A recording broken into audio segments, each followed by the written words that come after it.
Hello, this is Chloe Blanket, and I will be presenting my comparison analysis of the top 5 bestsellers, within the One Piece set OP13 Carry On As Will and the Pokemon set Phantasmal Flames. I'm gonna apologize in advance. For some reason, my breathing is really weird today, so how I talk might be off. Sorry. Okay, but talking about it. Sorry, what? Sorry, choosing which cards to compare.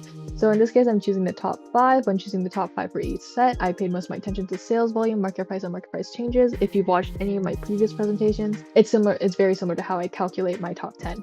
So I figured out my top 5 by sorting the top 10 cards that appeared within the set on TCG Player when sorted by best selling. From the ones I collected, I ranked them all based on price point, in this case the average price. In this case, the average between the market price on TCG Player and the ungraded price on price charting, price change, which was in this case taken within the span of 1 month based off TCG Player, and sales volume, which I judged based off of the graph on TCG Player within, in this case, 1 month, and the recently sold on eBay. And so I ranked those all based on those traits individually, and then based off of the ranking, and then I calculated the final ranking using a point system based on their placements in each individual category to get my top 5. So in this case, because we're taking the top 10 cards, sorry, I typed that wrong. First place would get 10 points, 10th place would get 1 point, and that would apply to all of the rankings.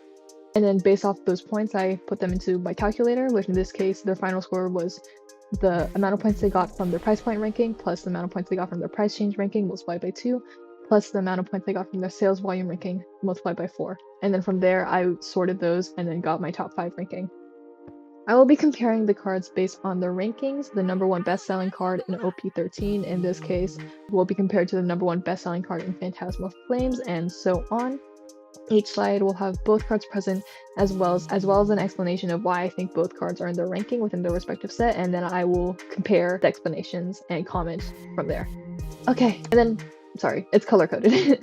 One Piece, anything to do with the One Piece card and One Piece set is in blue. Anything to do with the Pokemon card and Pokemon set is in orange. Okay, our first rank ones, Monkey D. Luffy TR versus Mega Charizard XEX 125. So these two sets are very interesting, and I thought this analysis would be super interesting just going into it, because Carrying On His Will specifically has a lot of Luffy cards and is a little bit more collector focused because of just the nature of the set. This has a lot of Luffy cards, and Phantasmal Flames has a lot of Charizard cards, and as you can see here, Charizard is the single most collected Pokemon, being a fan favorite and OG starter evolution, and Luffy is the most popular card and the strongest driver of sales. So both of these sets emphasize the most collected popular characters within each of their TCGs, so I thought it'd just be interesting to do that comparison. Moving on from just that, this isn't just Charizard, which is already super popular, this is Charizard's Mega X form. Charizard's Mega X form is especially popular due to the blue and black design. It is arguably the most popular Mega Evolution form, and it's just highly favored. Moving on to rarity, this is a full art. I don't think, yeah, you will only see full arts. In this case, you will only see full arts in the top 5.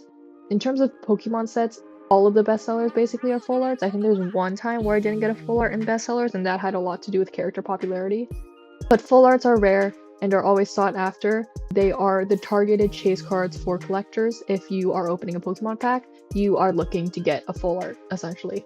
And chase card also, in terms of Mega Charizard, this card was one of the chase cards when the set originally came out, because it's a Mega Charizard XEX, and also Mega Charizard in this case I think is the chase Pokemon of the set, meaning it is the Pokemon that is on the box of the set. It's just the advertised Pokemon for the set. Similarly, this is a treasure rare. Treasure rares are, for Luffy, sorry, this is a treasure rare. Treasure rares are sought after by collectors within the One Piece CCG. Treasure rare Luffy specifically is basically guaranteed to chart, since treasure rares in general are signal top tier chase cards, and Luffy is a super popular character. And then artwork, I didn't really talk about artwork here. I talked a little bit more about the Mega Evolution design and the popularity of the form, but in this case, this artwork, this art style emphasizes power, momentum, and presence rather than subtlety. And yeah, just in general, both of these cards are pretty driven by character popularity, and you'll honestly see that a lot moving on from this. Another Luffy and Charizard card, surprise! So you still get the popularity version of this. In this case, we don't have a TR card, this is a parallel card. And in this case, parallel versions enhance foiling and contrast, which make them sought after by collectors, but they aren't as sought after as treasure rares because they aren't a quote-unquote super special rarity. You can talk about artwork. This is a monochromatic form. Pokemon really likes their monochrome cards. They really love pushing those. This specifically, talking about advertisement and rarity. Oh, we can talk about rarity actually. Going back to the parallel version, this is the highest rarity Charizard in the set, and that is because it is advertised as the set's chase card. So this is the pushed chased card by the franchise, and this makes it sought after by collectors and chased for hope of PSA 10 quality.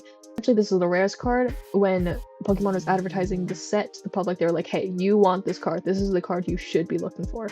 And so it has a higher rarity. But going back to art style, this is also a monochromatic style. This is actually a good way to tell, as far as I've researched, this is a good way to tell whether it's a Pokemon chase card, is whether or not it's in a monochromatic style. But as opposed to this artwork, this has a clean art style with a unique background. This is also, actually this isn't a red manga. Oh my god, I forgot. I'm gonna put a note here now. You're not gonna see any red manga cards within our top bestsellers for One Piece for this set, which I know you're thinking that's really weird because red mangas are probably the most chased after of this set, since this is the first set to have red manga cards in it, and they are probably the advertised chase cards. However, they aren't in bestsellers due to just overall sales volume being way too low for me to take data from, and for me to include within the bestsellers. So you're not going to see red manga cards, but the equivalent of this card would probably be the Luffy red manga card. Unfortunately, I just couldn't put it in the bestsellers because of the super low sales volume. But yeah, this might be honestly the next closest thing. It looks quite similar. But this is a clean art style with a unique background. In terms of price point, this is more affordable than other versions of this card, the red manga specifically.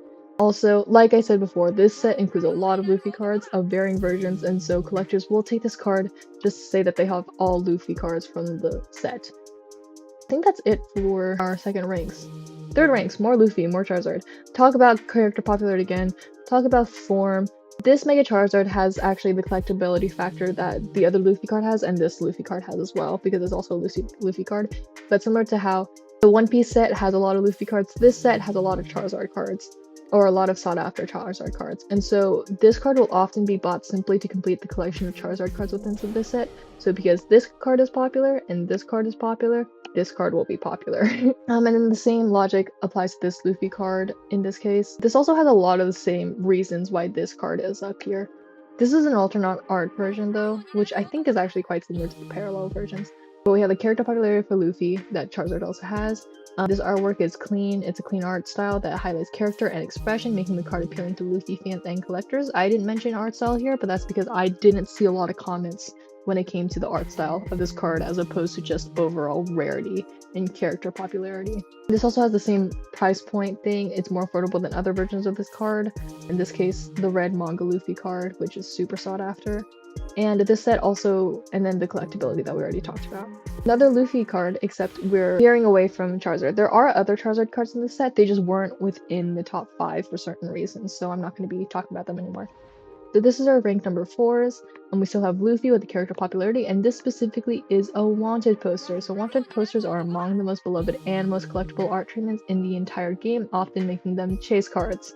Essentially what that means is if a card is a wanted poster, it's going to be up there because it's sought after by fans and collectors, and it's one of the, similar to how this is an advertised chase card, wanted posters are also advertised chase cards. But as opposed to our advertised chase card, which is up here, this one is down here, which is interesting. But yeah, Mega Sharpedo, this is a new Pokemon. This Sharpedo in general, I didn't talk about character popularity, but I'm pretty sure Sharpedo is a popular Pokemon, similar to how Absol is a popular Pokemon due to its aesthetic. This is also a Mega Evolution card. Mega Evolution cards tend to attract collectors. It's specifically also a Mega EX card. EX cards are also pretty sought after by collectors. This is a full art card as well, which is also sought after in terms of rarity. The artwork of this card is more of a factor because character popularity isn't as there as the Charizards.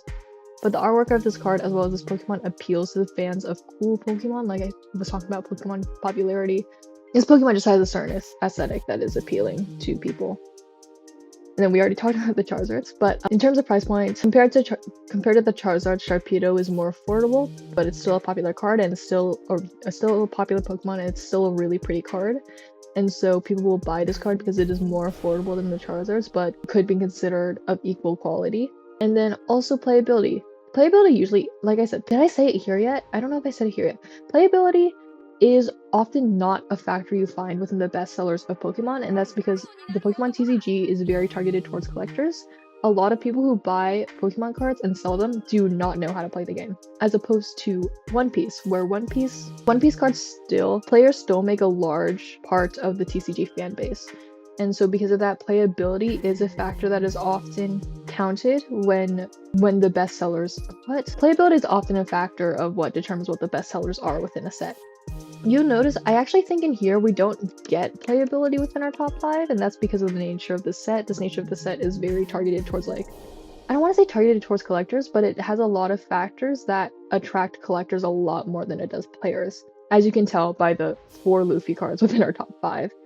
But yeah, but in this case we do have playability on the Pokemon side and not on the One Piece side, which is very interesting. But this is a card that is or was popular in competitive play, I think both within the card game and within VGC, which is the video game version, which is video game competitive play. But yeah, I'm trying to compare these two cards. It's very interesting because Sharpedo isn't the most popular Pokemon, but it is above other Charizards, and I think that has a lot to do with the rarity and the artwork, and also the fact that it's a mega card. But Luffy is up here because it's a wanted poster card. Yeah. Oh, we're out of Luffy's. This is a Sabo 120 Parallel versus Mega Lopunny EX 128. We'll talk about Mega Lopunny first, because anyone who knows Pokemon probably knows why it's up here. Lopunny has a large dedicated fan base as a Pokemon. It's a very popular character for reasons, and its Mega Evolution also in general tends to be popular because of its design, as well as just the overall popularity of Lopunny. And although this isn't a new Mega Evolution, Mega Evolutions in general have been given more attention with the release of Legends CA, which is why you'll notice all of these are Mega versions of their Pokemon. And this is also another full art, which is sought after by collectors. But yeah, in contrast, Sabo, another large contrast I realized between what makes certain Pokemon popular as opposed to what makes certain characters popular within One Piece is media relevance, because Charizard is probably maybe an exception. Charizard and Pikachu are the exceptions of, like, oh, they're up here largely because of media relevance and the legendaries and mascots. But a lot of fans' favorite Pokemons aren't driven by the media, they're a lot more driven by the video game, as opposed to One Piece fans, which their favorite characters are largely driven by the media. And I just thought that was interesting to point out. But Sabo is up here because his character popularity is very much driven by media relevance. So Sabo is tied to Ace within the anime and the manga, which makes him popular by association. And yeah, sorry. Also, rarity. We talked about full art for Mega Lopunny. In this case, this is a parallel. Parallel foiling is appealing and be considered higher quality. Parallels are also sought after. Parallels are sought after like all arts are sought after among collectors. They're not as sought after as like wanted posters or TRs, but they're still sought after. Artwork. It's simple but detailed, and the art style with unique background and simple color palettes. In collectability, you'll notice this card looks very similar to this card, and I think we talked about this with another set, but because this card matches the artwork of other parallel cards, it is therefore sought after, simply to say that, hey, I have all the parallel cards, look, they look pretty, they all match. I don't know, these are two pretty different cards in the same ranking. Yeah, I think that's it for my analysis for OP13 and it's not Phantasmal Flames. No, it is Phantasmal Flames, sorry. I feel like I lagged out in the middle of this presentation. But as to what we're talking about, this comparison is very interesting because this is the One Piece set where their bestsellers aren't that driven by playability. They're very much more driven by collectability and character popularity, which is usually what Pokemon is more driven by. But as you can see here, we actually have a note about playability for one of the cards. This one's just very interesting because I think out of all the sets that you could compare between One Piece and Pokemon, these would be quote-unquote the most similar in traits, just because of the nature of this One Piece set. In this case, character popularity is a big driver. We talked about rarity. Rarity is very big for Pokemon. As you can see, the push card for Pokemon is very high up here, which technically the push card for this One Piece set would be the red mangas, but wanted posters are all the way up there. But the push card for this one, the closest to a push card that we have in our ranking in this one is at ranking 4. So that's very interesting to note. I already talked about character popularity, talked about the difference within media relevance when it comes to the popularity of certain Pokemon as opposed to the popularity of One Piece characters for the anime and the manga versus the video game. I think that's it for this analysis. Thank you.